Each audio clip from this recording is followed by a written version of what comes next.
Like I said.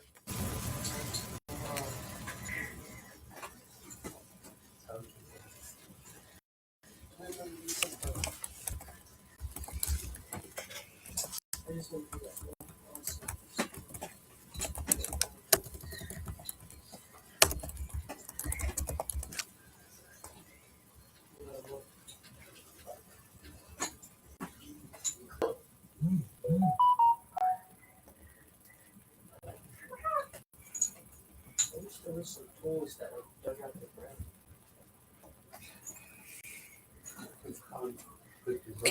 I don't know if my volume is working. I said, I don't know if my volume's working. I'm just really talking to see if it's working, sis. I'm not.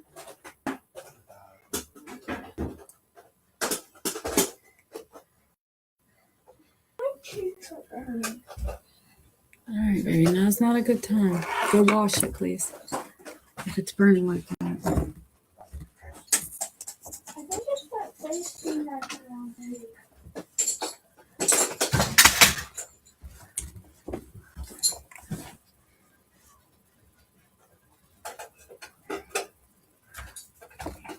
Can I put this one? The cleaner stuff that you got on. Oh, it's working. Okay, good. All right, so we are here for Feral But Sober, episode 22. I'm really excited today. We have with us Tracy from Tracy's Recovery Talk.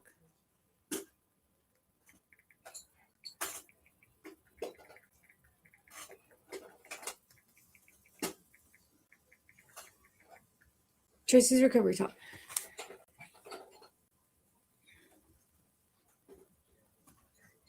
And a little bit about Tracy while we're waiting on her to get here. She's a woman in long-term recovery who survived over 25 years of addiction, 5 overdoses, multiple suicide attempts, ICU stays, jail cells, and being told that she may never walk or talk again. By the grace of God and a complete change of life, today Tracy is a CCAR certified recovery coach and interventionist, using her story to bring hope to others. She's the author of No More Shame, My Journey from Victim to Victorious. So I'm really excited to have Tracy on. She's also a member of my newfound TikTok community. So I'm really excited to get to know a little bit more about her. I've sent her the email link and I'm just waiting on her to get in. So if we could just give a few minutes, give some grace, then we get live everywhere else.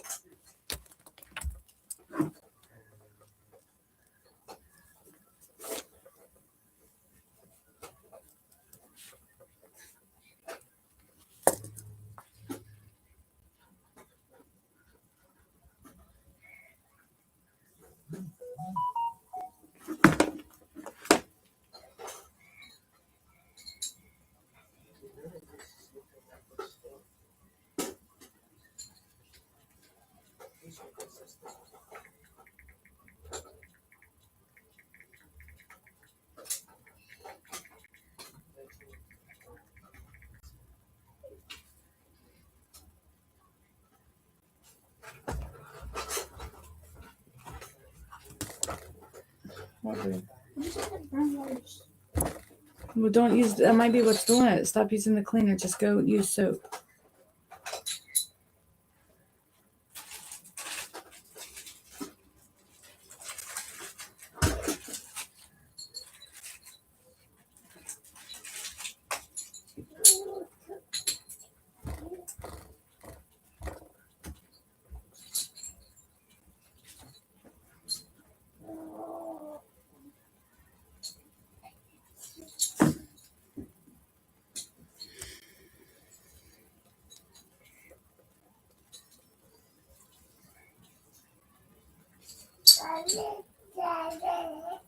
There's just a few minutes. Tracy's having just a little bit of technical difficulties. Not really technical difficulties, but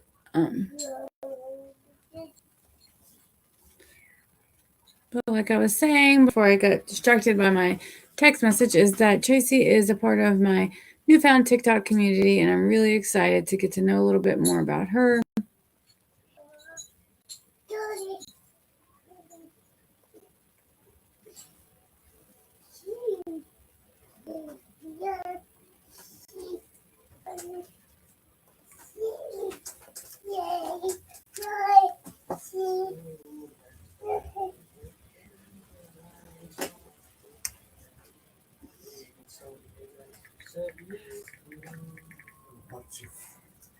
I'm going to send another email invite just in case.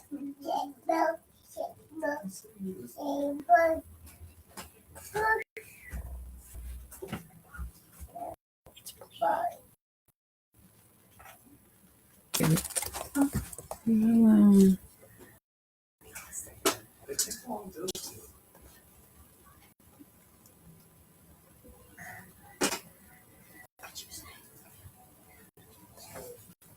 Stop messing with it, baby. Wash it with soap and stop.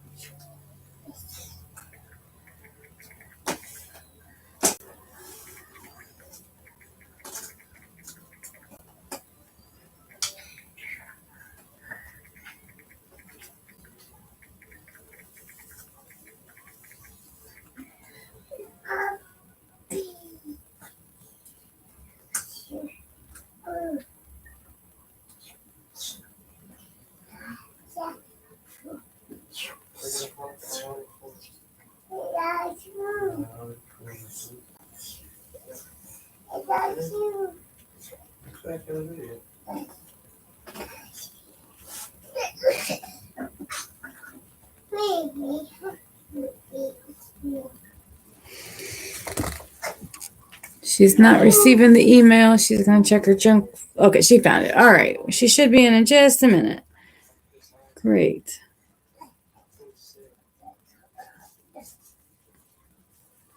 I was waiting to go live on TikTok until I made sure that she got in safely.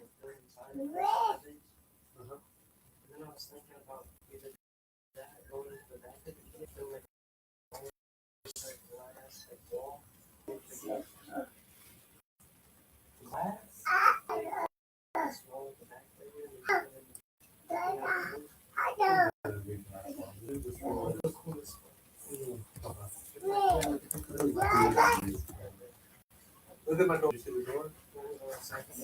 Hi. Boy. Boy.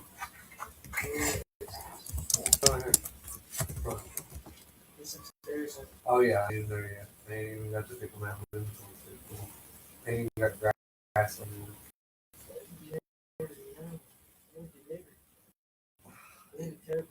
No.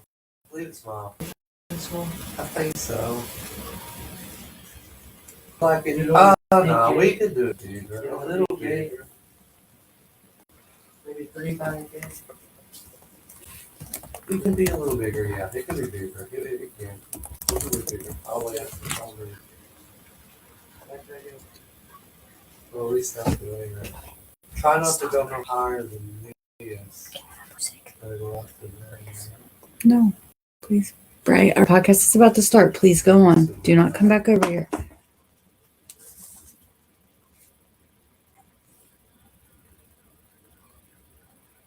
Ryan Upchurch.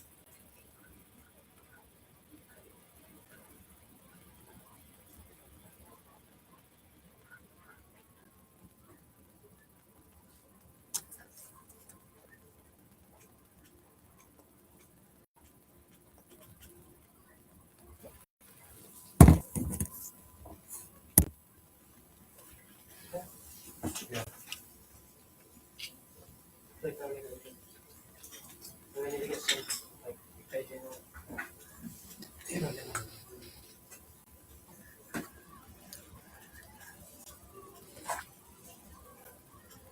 Little edges.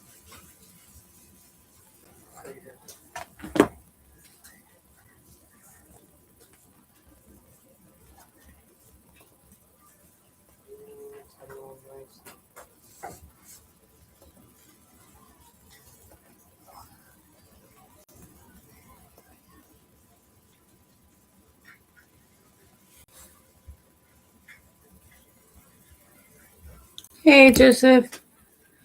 Just doing the podcast with Tracy.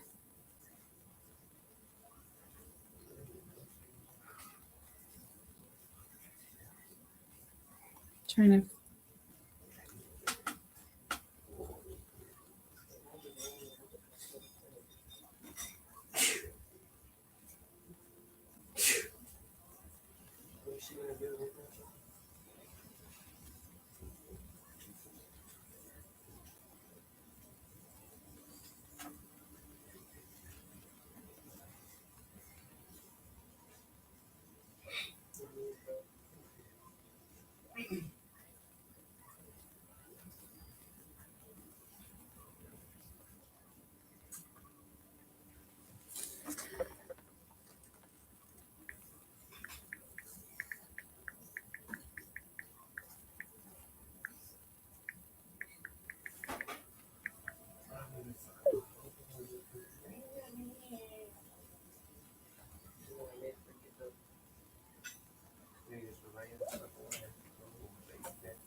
I got it. Yes.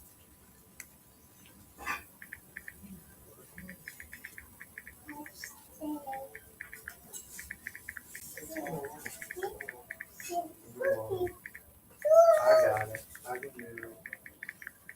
You'll be fine. I'm gonna finish our spruce winter.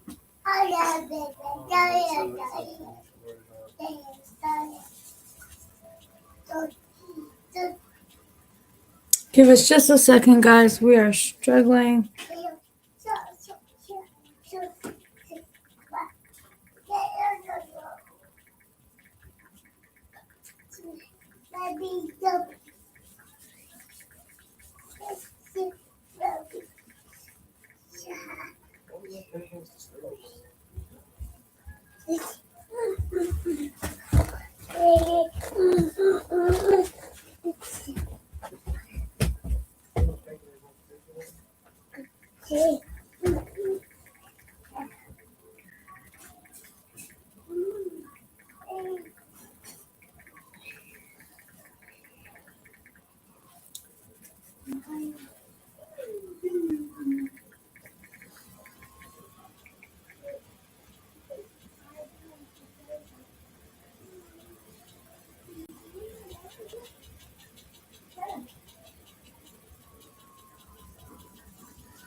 Hey, is there anywhere at all where it's like asking for a link or where you can click anything?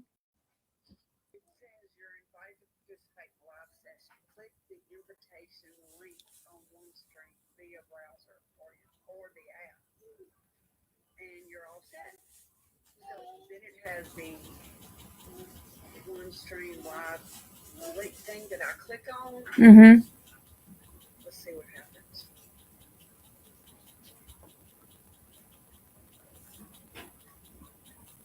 This laptop is loaded with everything. So everything starts.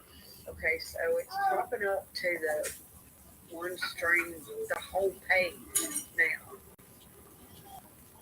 where it's saying create stream.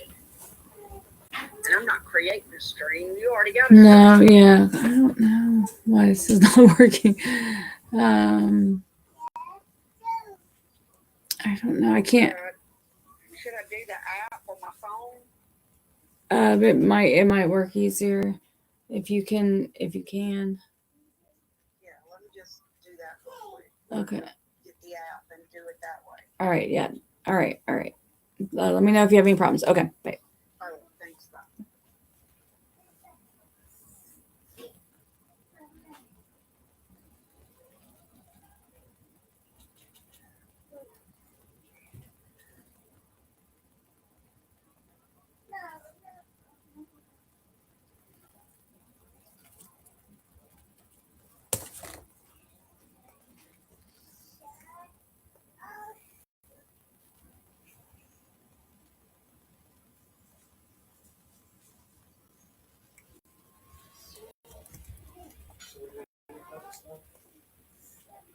Four.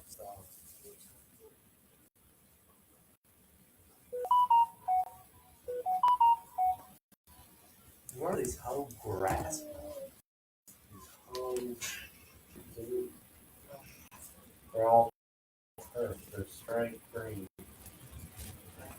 Yeah, I'm not. Yeah. Green. I'm not doing most one. That was good. Yeah. For that.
Ah!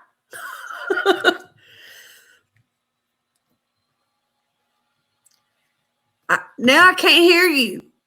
I can't hear you.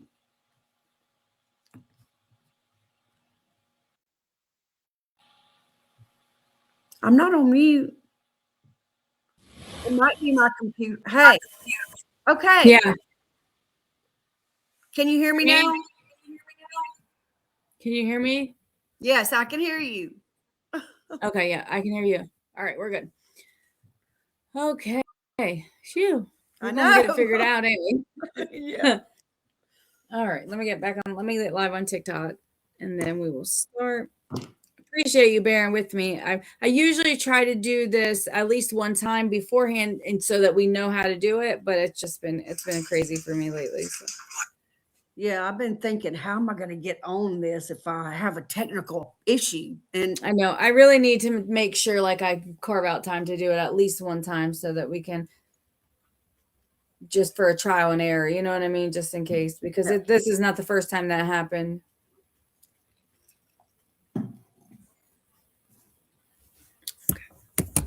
and I didn't think to check my spam.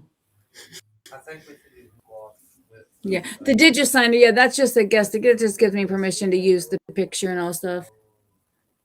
Well, that came right to my email. It didn't go to spam. Okay, let's just use them for the edge then. 1 second, Tracy. My phone's being crazy now.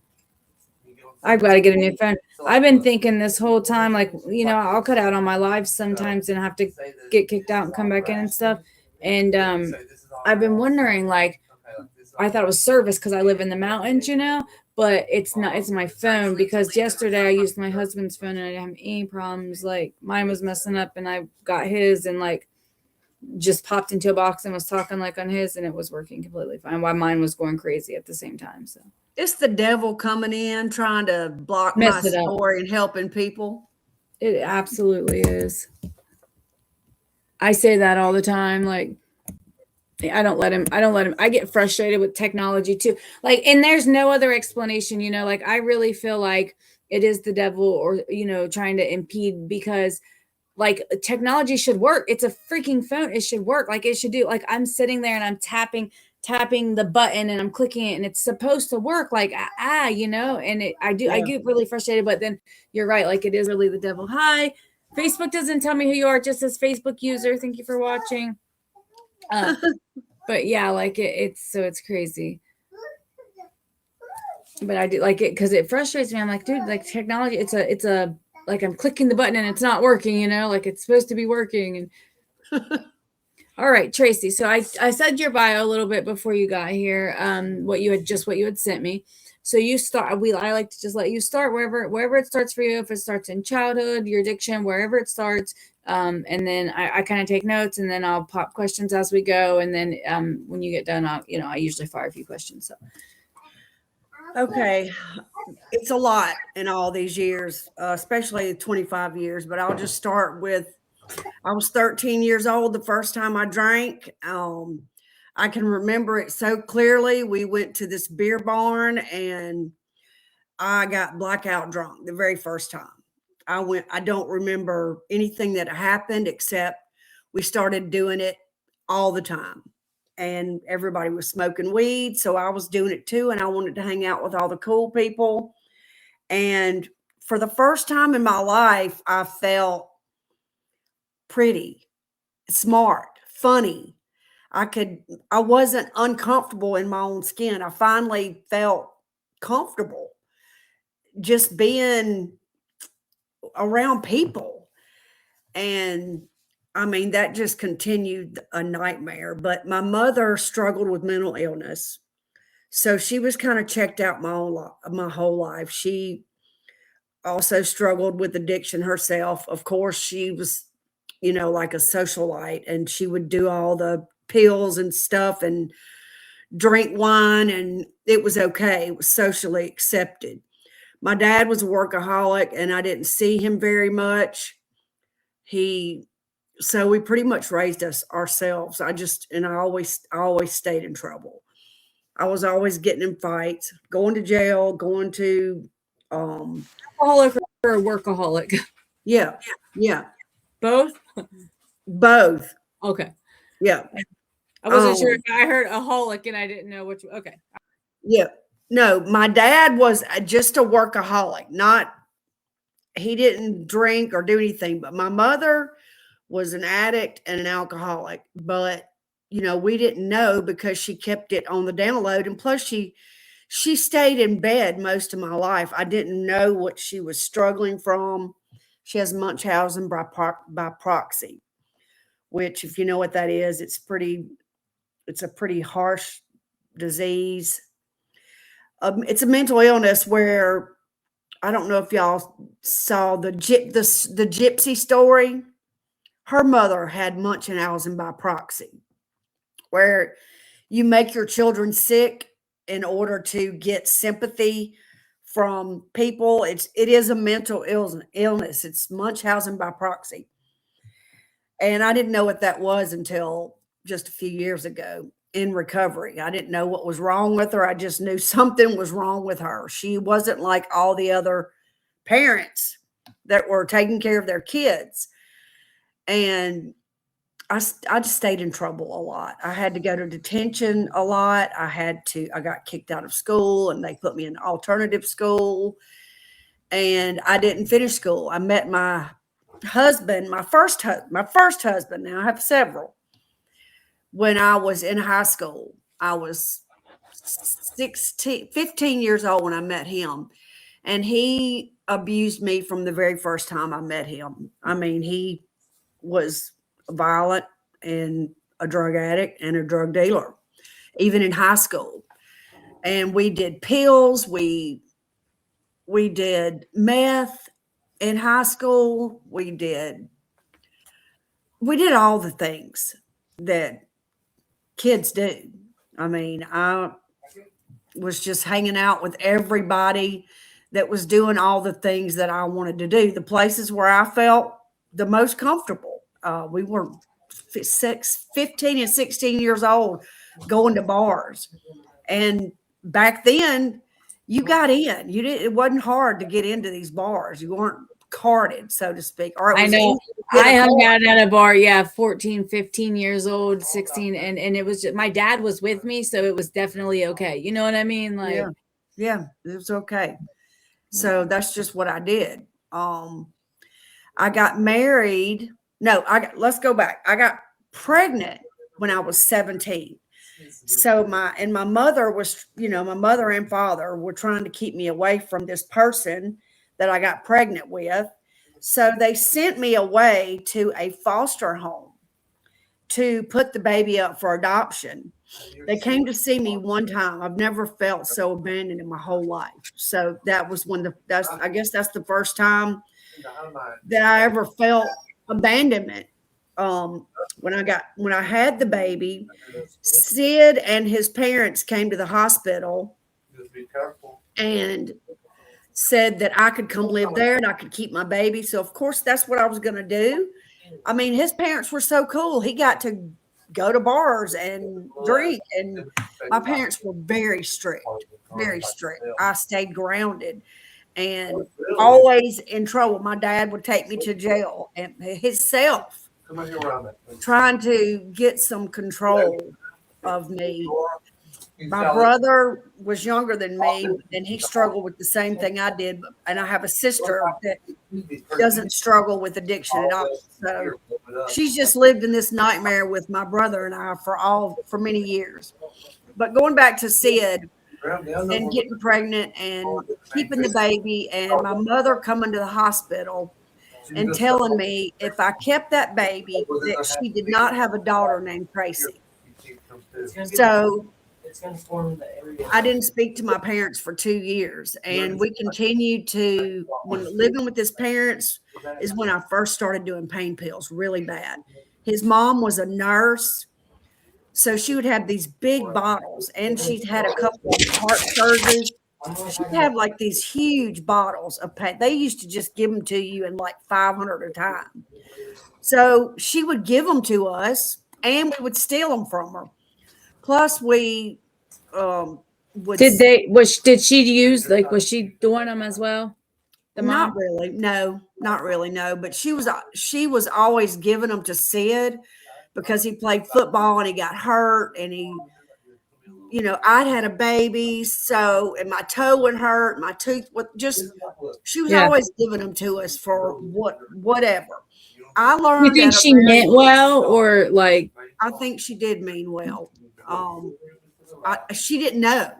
Right. Didn't know that addiction wasn't like a big thing back then. You didn't know, in pain pills especially. Yeah. That was 30 years ago. I mean, I was a kid, and back then pain pills were not, opiates were not a problem like they are now. Nobody knew. I didn't know. I didn't have any idea what I was getting myself into. Did his parents know that you guys were like running around and drinking and doing the hard drugs and all that stuff? Yeah, they did. But they didn't ever do anything. They weren't very strict. They didn't care. We just did it. And they didn't have any control over Sid anyway. Yeah.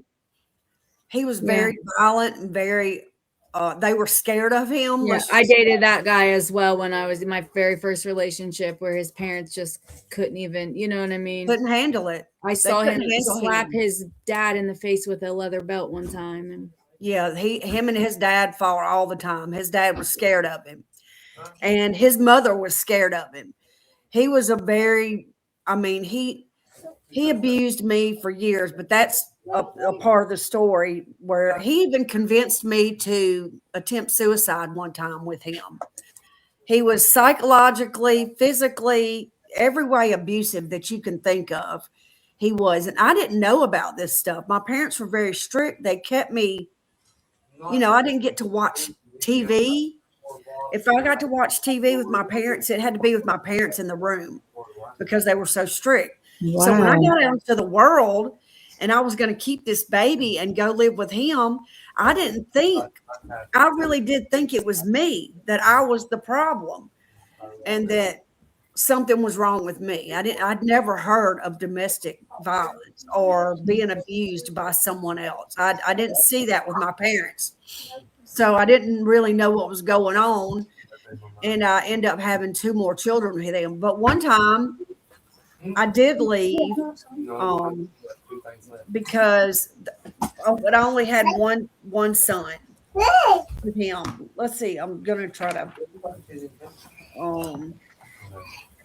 go back to this. Drink, smoke, weed. First husband was 15 when I started. Okay, I'm trying to go back to staying in line. I know, it's really hard for me to stay. Like I have to do the same thing, like where I have to write it out when I'm gonna share, because where I did the like chaos for so many years, like when I like have to sit and think about it, and I'm like, oh no, this was before that, and this and that, and yeah, I don't want to mess it up because there's so much. Okay, when I was when we went to the hospital, my mom kept me. Mom and dad came to. Okay, I started heavy pills, started pain pills, crystal meth. Okay, when I was 19, I went to jail for dealing ecstasy. Stayed in jail for 3 months, got probation. Then Sid abused me daily. When my son was 2, my parents came there and came and got me, and I went back with them. And this happened over a couple of years, the back and forth, back and forth. I had 2 more kids with him. He continued to deal drugs, meth, ecstasy, and we used ecstasy and meth and pain pills. Let's see. I started doing pills really bad. That was my thing. You know, we would do ecstasy all the time and meth, but I really liked the pain pills, and I would take up to 20 at a time, even years ago. And these were the strong pain pills too, like oxys. Then I went to live with my parents. I had 3 children, and I went to live with my parents. I left Sid. First, I went to live at a shelter because my parents were afraid of Sid. He burnt the bushes down around my parents' house. And he would just terrorize my family too because they wouldn't let me talk. They wouldn't let him talk to me. It was just a nightmare all those years with him, and it's kind of a blur. But I finally got away from him after having 3 children with him. But that's really when the madness. Thank God. Yeah, I'm grateful I got away from him, but that's the madness really started then because I was 21 and I had 3 kids. And I lived with my parents. I started partying, and I met my second husband in a bar where we were going every night. I mean, we might have not gone one night a week. And I was going to college, living with my parents, 3 kids, working at Walmart. And that's when I met my second husband. But we ended up getting married pretty quick. I don't stay in boyfriend girlfriend very long. You know, we're gonna get married and start a family and start your life and then head. Someone recently said that. Oh, they said I don't date well. I met my I can't remember who it was, but one of my recent guests, they said the same thing. No, I don't date well either because I want to get my life as a living. You know how we hear about the princess and she lives off in a castle and sweeps her off of her feet. Yes, I have dreams of this amazing life, but that I have now. But for years, that's what I would try to do. I would try to, because I heard about, you know, my dad read me these stories of these princesses that went off and lived this amazing, beautiful life. And I wanted to do the same thing. I wanted to go off into the sunset and start my amazing, beautiful life that I really thought that's my idea of what real reality looked like. Yeah. But, my second husband and I, that's when I started doing meth really bad because he started doing it really bad. He was doing it all the time. So I was doing it all the time. And I started having, like moments of no clarity. I wouldn't know who I was or who you were. And I know it was from staying up days at a time, because that's what I would do. I would think that people were coming to get me, people were going to hurt me. I was very paranoid. I was the tweaker. I was the person that tore a hole in the blinds. That was me. I tore up phones. I tore up carpet. I tore up walls. I tore up furniture. When people came in my house, I was just paranoid because Bubba had gone to jail already a couple times. And when people would come in our house, I'd make them take their clothes off because I was paranoid they were, coming in to get us. But that was a lot of years insanity. And of course, I went to treatment several times through those years. But after Bubba and after that time with him, I'll tell you how it ended with him. The second husband, they came to my house, the cops, the DEA, they came to my house, made my children get out in the street. They tore my kids' toys up. They tore my house up. They had dogs sniffing my children in the street. All 4 of them, because I had a daughter with him too. So I had 4 children at this time. And I was 24 at that time. I remember it so clearly. And I don't remember a whole lot about all the stuff that went on, but there are these times in my life that flash back to me. And that is one time that flashed back. It really hit me hard. So I went to treatment it was like the 5th time. And I stayed because all the times before I never stayed. I'm not doing this. I mean, I don't have a problem. I never believed that I had a problem. Nobody really talked to me about what you do when you get out of treatment. How do you deal with life? Like, they would talk to you about the stuff that happened before, but how am I going to deal with life without using? That just was not a possibility for me. So, going back to me going to treatment, I met my 3rd husband in treatment that time.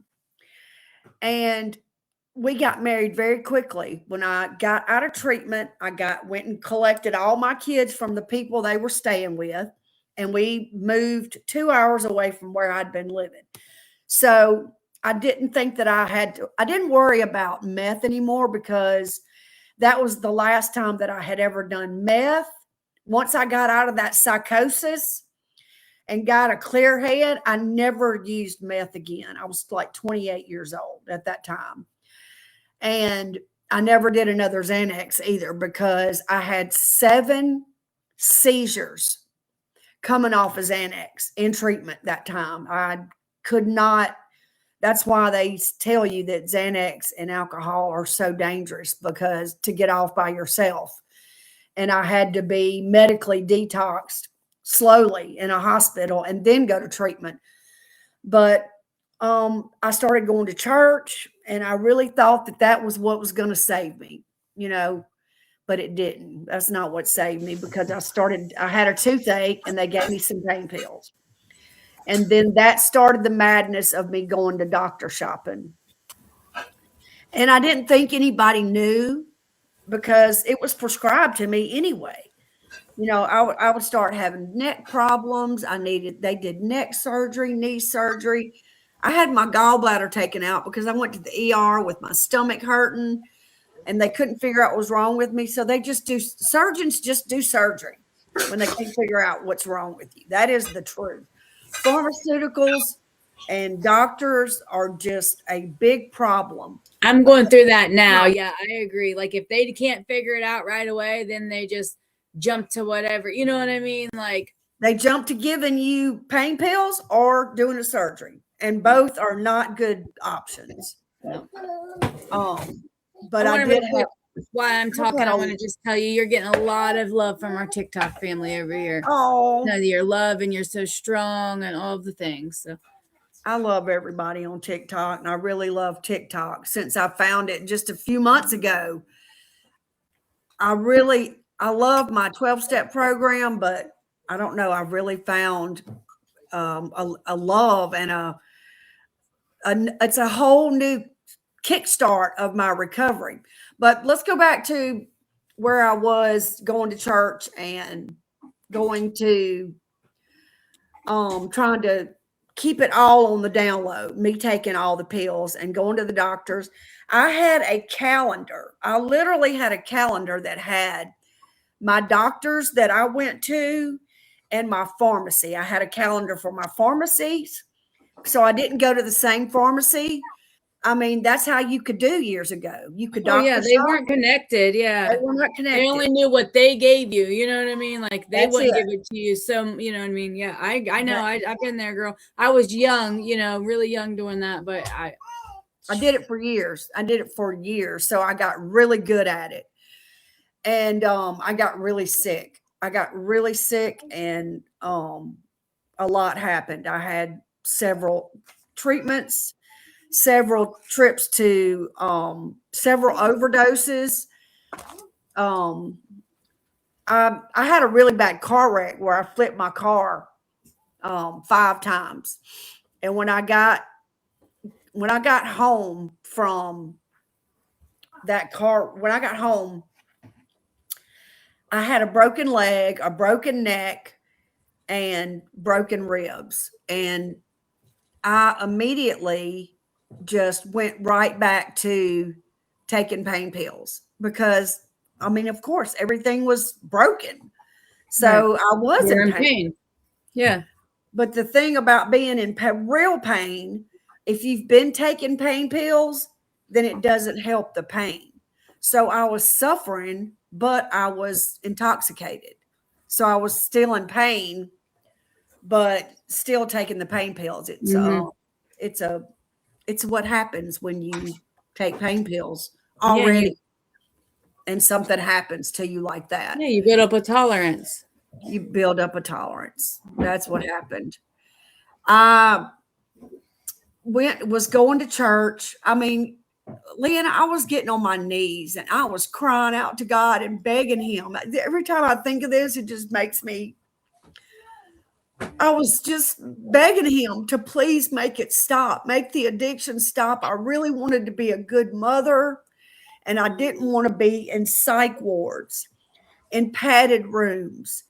And I had electric shock 11 times, them trying to make all the insanity stop. But also, I wasn't being honest with them about my addiction and how much I was really taking. Because, like, again, it wasn't all connected back then. The doctors didn't know who was giving who what when. So, and I had gotten really good at it. So if I'd have been honest with these doctors when I went to the psych wards, because they diagnosed me with everything, you name it, personality disorders, bipolar, and they put me on medicine too. And if I'd have been honest with them about my drug addiction, I would have gotten the help I needed, I'm sure. But of course, I couldn't be honest with it because I wasn't willing to say out loud that I'm a drug addict. I wasn't there yet. And also, it was so hard back then too. I'm sorry, I didn't mean to cut you off, but like it wasn't a big thing. Like now it's kind of like not accepted, but like there's sympathy for addicts and understanding. But back then there was not. No. That's why I talk about shame. And in my book, I talk about no more shame. There was a lot of shame and guilt. And I didn't want to come out and say that I needed help because I felt so much shame around it. But when I got arrested, I got a prescription fraud. I got arrested in the pharmacy in town. This is so crazy what happened. It's got to be God that had what happened, because I circled and I don't even remember this. This is what made me go to treatment this last time. I don't even remember circling that prescription in blue. It was written in black, but I circled it in blue. So that's what got me caught. A prescription written in black and then circling it in blue. Well, that had to be God, because I mean, they all came swarming in the pharmacy and threw me down on the ground like I was some criminal. But when I got out of jail from that, the night I went home, I don't know if I can talk about suicide on here. Can I? Okay. I attempted suicide for the first time. Because I felt like I couldn't stop the insanity of my addiction, and I didn't know that that's what it was. And because I had tried everything, my own will and power was not working. So I felt like suicide would be the best way to make the insanity stop. And it would be the best thing for my kids and my family and everybody involved, because I was the tornado of your life. That is what addiction did to me and everybody in my life. So I came home and I took a whole bottle of 200 extra strength Tylenol, the whole bottle. And everybody was gone. My husband worked offshore because, we didn't, I didn't even tell you about the fourth husband. Yeah. 1, 2, 3, 4. The fourth husband that I met in church, whenever I started going to church, and I got divorced from my third husband, I immediately met somebody that I was renting from, and we got together, got married, and we were together 16 years. I mean, the whole 16 years that I was with him is a blur. That's why I just say it was psych wards, padded rooms, jail cells. A lot happened in all those 16 years that I was with him. And that's why I say I am the tornado that came through everybody's life. I knew that, so that, and I didn't think that I could come back from an arrest like that and being on the front page. Arrested mom, in town for prescription fraud. Right. And then I had to go to jail. I had to get. Did you live in a small town? I lived in a small town, so it was all over. Everyone knew. And being raised the way I was raised, my parents just had a high standard of what I was supposed to be, and I didn't live up to their standards. Heck, from the moment I got pregnant and they sent me away. But I really thought that would be the best way to handle everything. And plus, I was so sad. I was so hopeless. That's the word, not sad. I was hopeless. I had no hope that it was ever going to change. It was in 2009. Well, my daughter had already resuscitated me from an overdose. She was 15 at the time. It was the first time she had to resuscitate me. That was just a part of the madness that was my life. And that suicide attempt, I thought I would be better for all my kids, especially the 15-year-old. She was the baby. Because I had hidden it from my kids. They didn't really know till they got into high school. I hid it pretty good most of their life, just trying to keep up and hide it from everybody. But after that, I had that first suicide attempt. I was in ICU for 7 weeks. They told my family that I would not probably wake up, and that if I did, I would be brain damaged. But I woke up, and Leanna, I was so pissed off. I was like, what the fuck? I mean, y'all why would you save me? I started ripping out my IVs, and they had to strap me down. And I couldn't get up and walk, but I could move the top part of my body. I couldn't talk, so I was grumbling. But in my brain, I was like, why did y'all save me? That's what I was thinking. But they couldn't understand me because I couldn't talk. They had to teach me how to talk again, to walk again. They had to teach me how to feed, get my hand up to my mouth and feed myself. But that was after they unstrapped me, because I'd stayed strapped for a couple of weeks.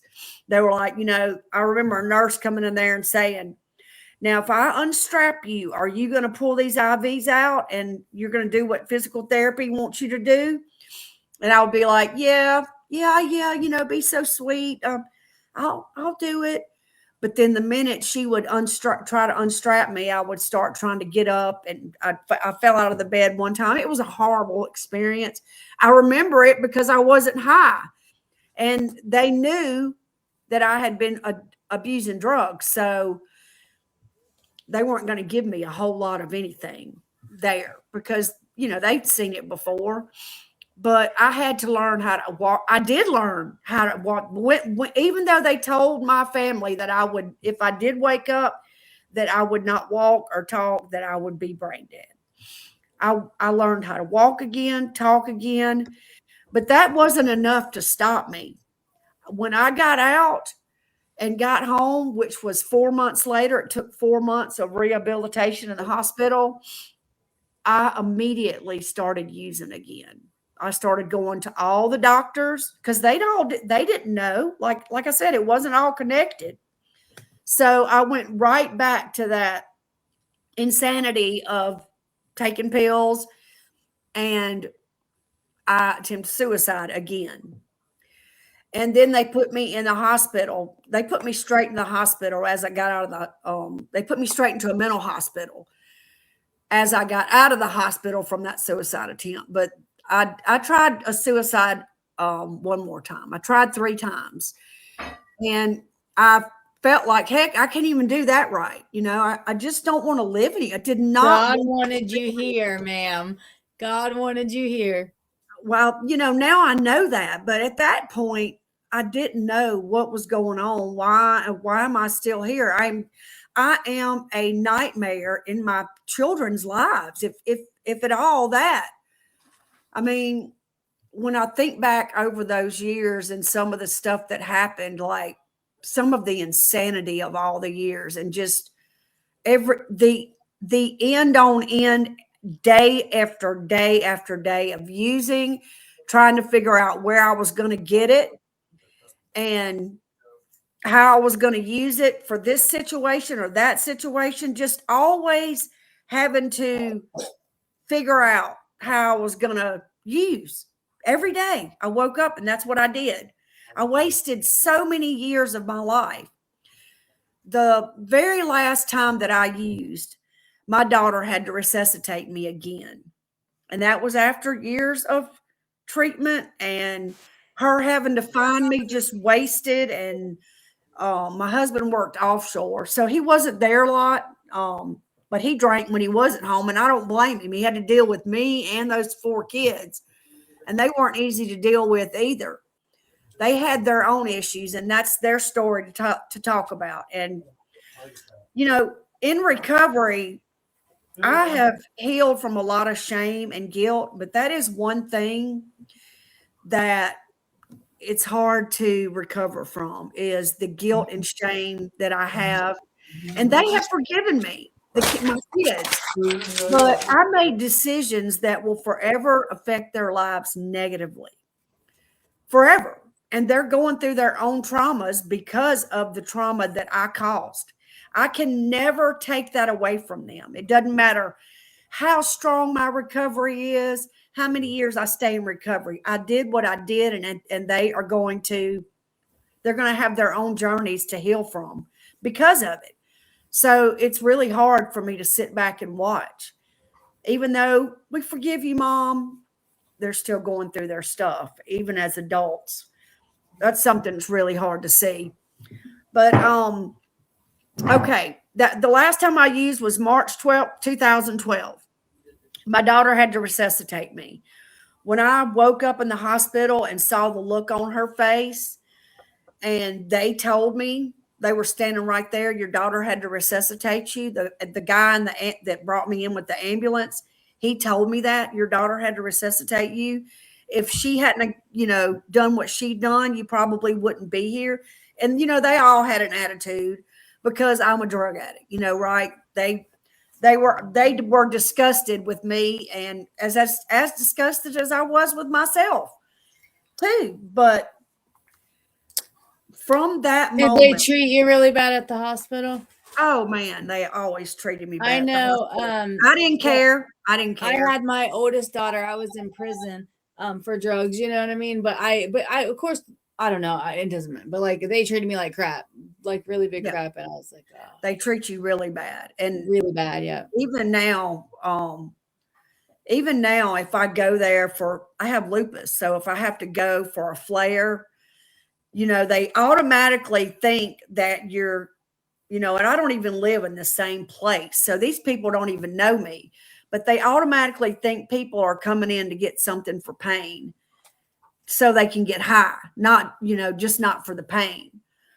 But, that was March 12th of 2012. I was 42 years old.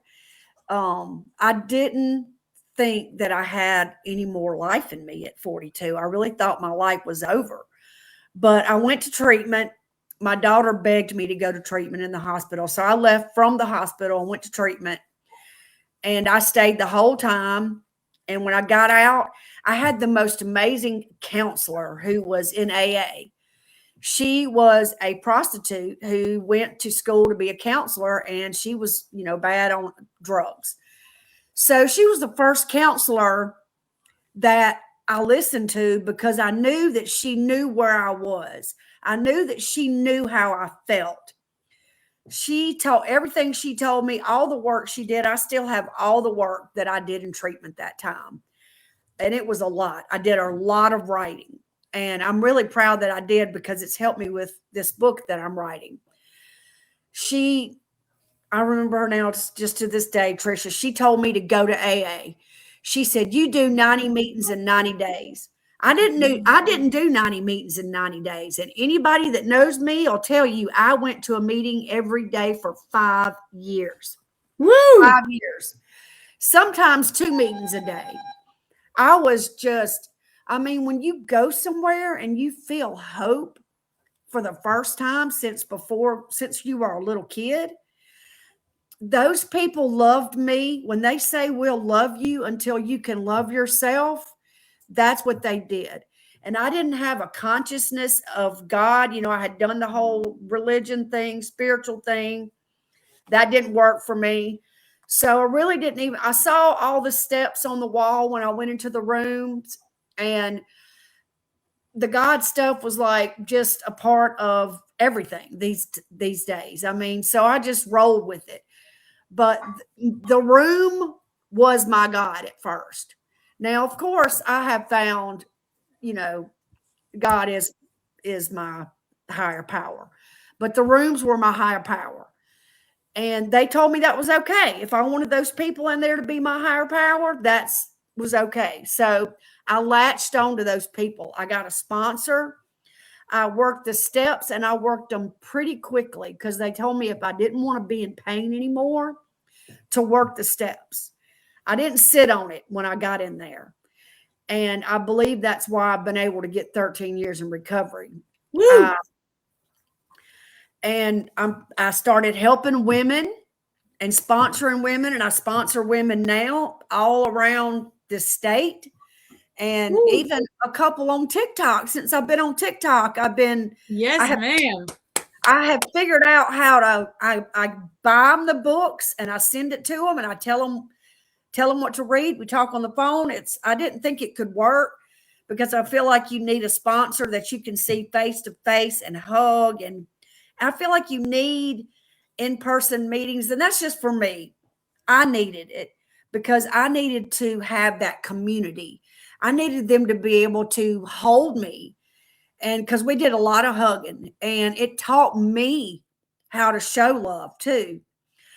I didn't know how to show love because nobody ever showed me love. I'd been in all my relationships were not as bad as the first, but they were bad. They were abusive in every way.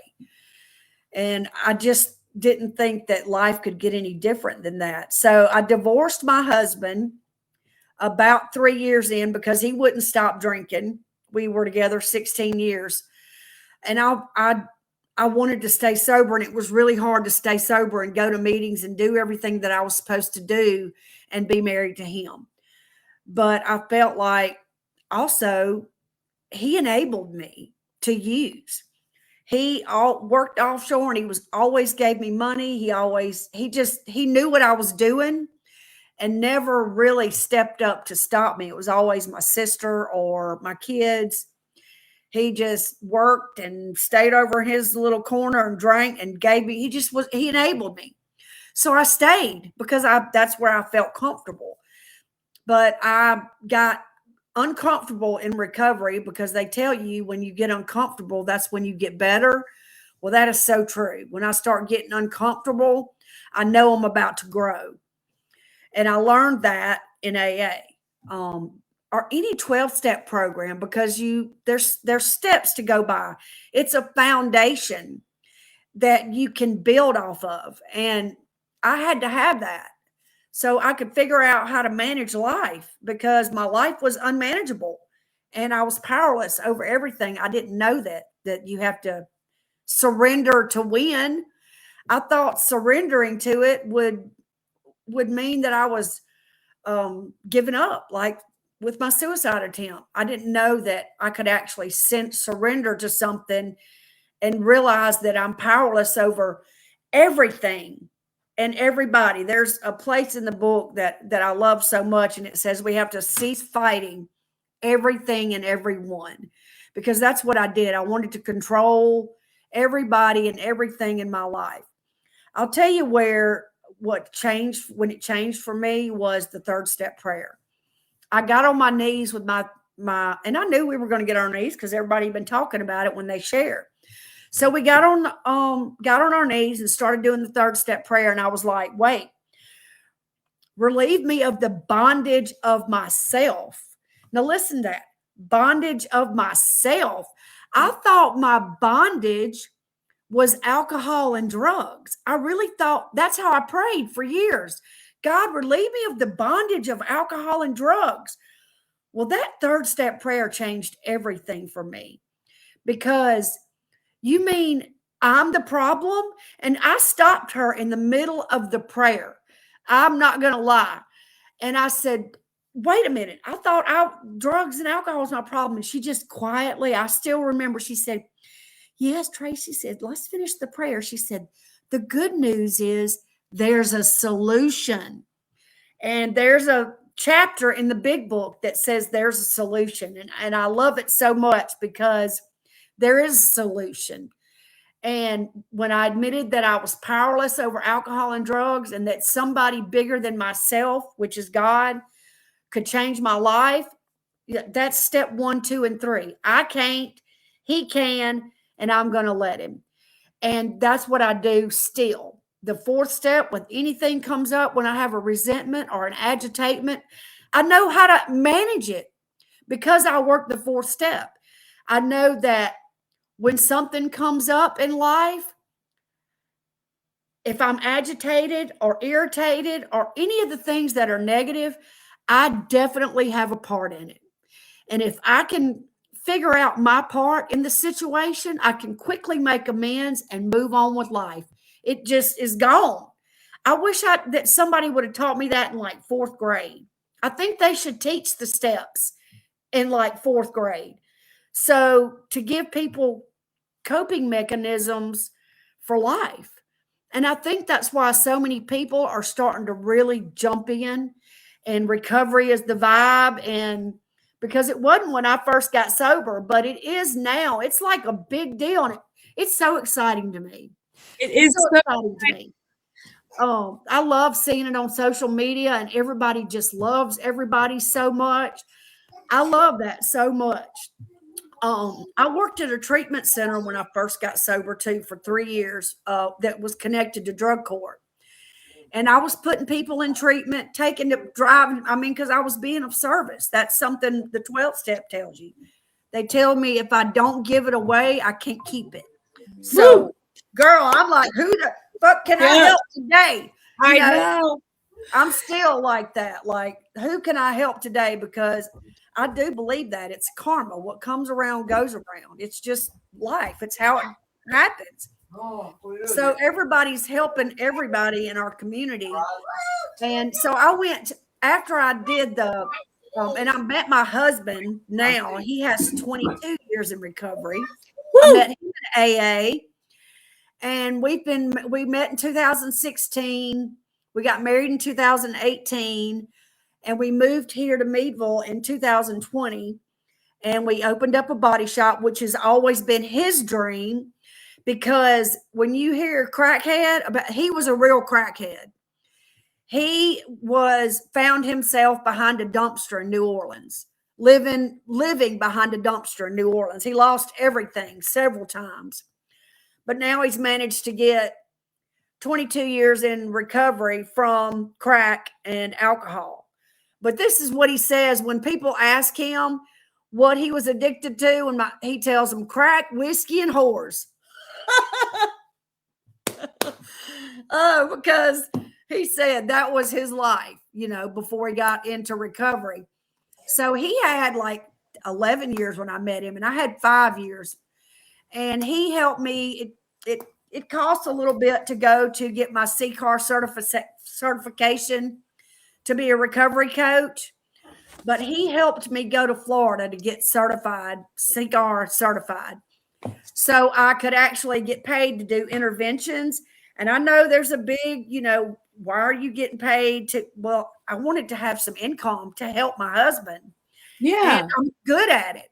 I'm good. I love interventions because I love working with the families. I love placing people in. I love talking people into getting sober and clean. Yeah. I love it. I sharing. I didn't know that's what you did. I didn't know that's what that meant. Like, I read your little bio, but I had no real idea what that even was. I didn't know. That's really cool. Yeah. Like you see on TV, interventionist, that's exactly how it works. And so I went to get certified to do that. And I had to go to Florida for, I don't know if it was 2 weeks or 2.5. Anyway, it was, I had to go there and go to school every day to get certified to do that. And so I travel around taking people to treatment. It kind of slowed me up like 2 years ago because I got diagnosed with lupus. It just hit me and I got really sick 2 years ago. So it's really slowed down my recovery. So that's why I started getting on social media, and I would just like follow along because I'm kind of shy.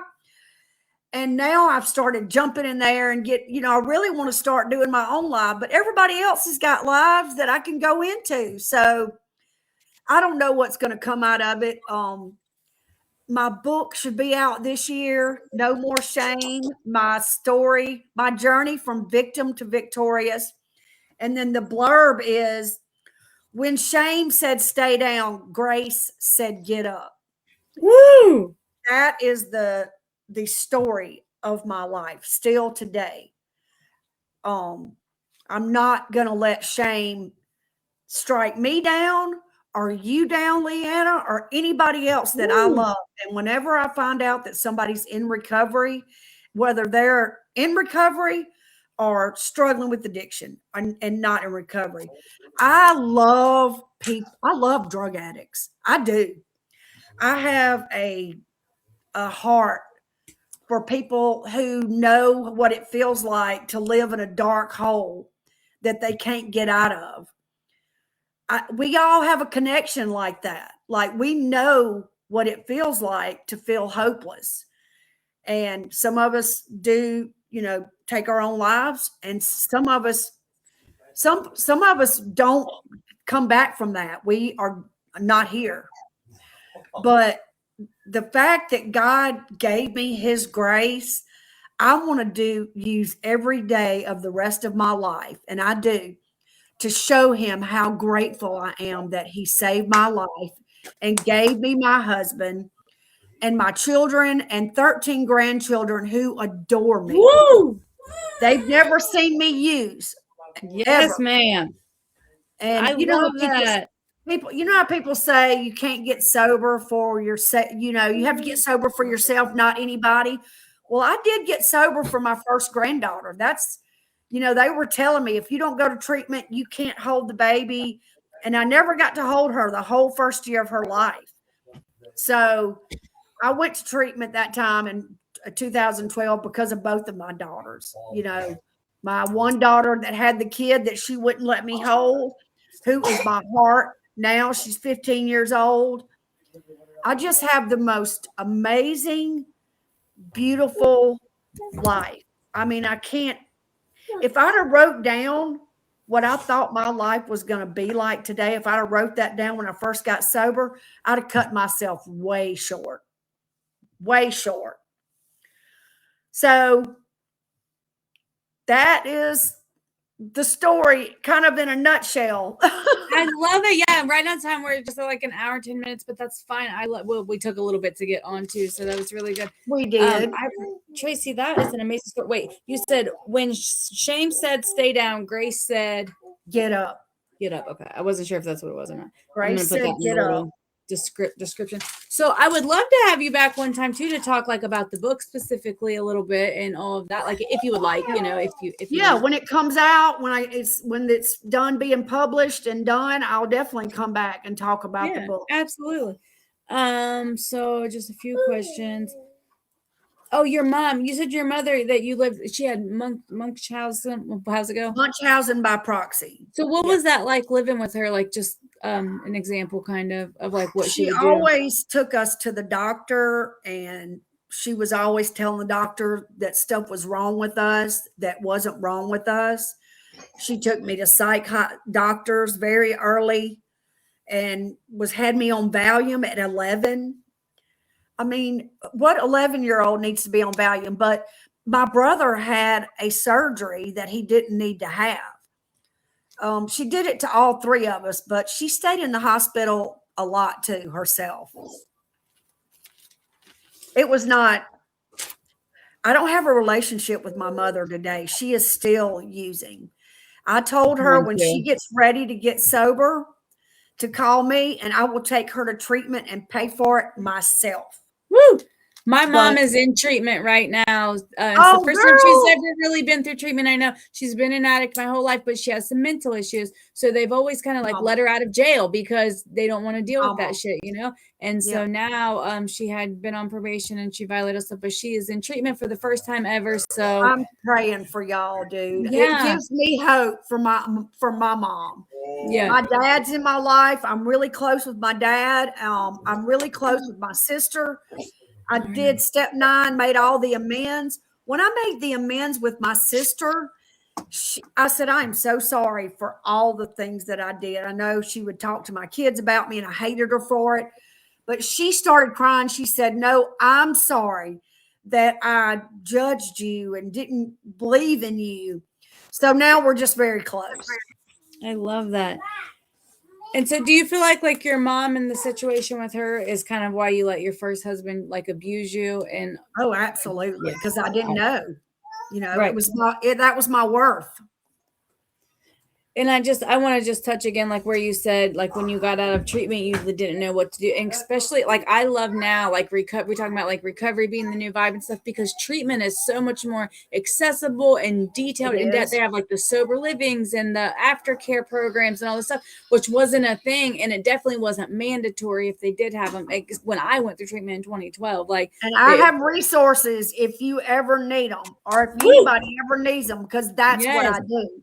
Absolutely. Yeah, that's kind of what we're trying to like. We're compiling a resource list just to kind of have on hand for when people need it, because that's what, that helping people. I never knew that, the feeling and stuff that came from, I've never really done a lot of service work. Isn't it? Amazing. It's like a high of its own. I say that all the time. Sometimes people look at me like I'm crazy, but I'll come off these episodes like this one where I'm feeling good and your story was great. And I just feel like somebody heard it that needed to. And I'm like, I feel high, and people will be like, I know, me too. Me too. Can't help it. I think that's why I'm drawn to TikTok and going into these recovery labs, because it makes me feel better. Yeah. And me with myself, I don't feel great a lot. I have to change the way I feel. Yes. Someone on TikTok, Dan, he said, service work is definitely that dose feeling in our brain. Absolutely. Yes. And you had so much love over here on TikTok. Shiloh's here, Ember, Keith. I mean, just so many people from our community, Dan, Mike. Awesome. Well, now that I'm home, I can jump back in there with y'all. We just got back yesterday afternoon from a trip that I really wanted to give my husband the attention that he deserves. So he's probably in the bedroom listening now, but I'm going to jump back in with y'all probably today. I love it. I'm so glad, Tracy. I said this the other day, like all of my guests this far have been great. Some of them are people that I knew like kind of in real life and stuff, but I'm really enjoying bringing people from my TikTok family over here and getting like some one-on-one time and getting to know you guys. Like it's really, it's really awesome to me. So I appreciate you being here. And anyone on TikTok that's listening, if you want to be on the podcast, shoot me a message, or Holly has my schedule actually. Yep. All right. Love Tracy. me some Holly too. Yeah, Holly is amazing. She is keeping me in line, lined out. I got my schedule mixed up and she's fixing it for us. But all right. Well, that is all, Tracy. Thank you so much for being here. Like I said, I hope to have you back sometime when your book comes out, or just anytime if you think of anything else that you'd like to share. I do a lot of different things on the podcast. Sometimes we'll talk about specifically relationships or just anything. If you have any ideas, I'm always open to them. Let me know. I love you. Thank you so much. I love you too, Leanna. Bye. I really feel it's my time, think it's my year, yeah. I really feel it's my time, think it's my year, yeah. I really feel it's my time, think it's my year, yeah. I really feel it's my time, think it's my been ready. Used to hold myself back, my self-esteem been better. Got to keep on chugging, ran through everything in front of me, might smoke bed heavy, got a whole agenda. Can't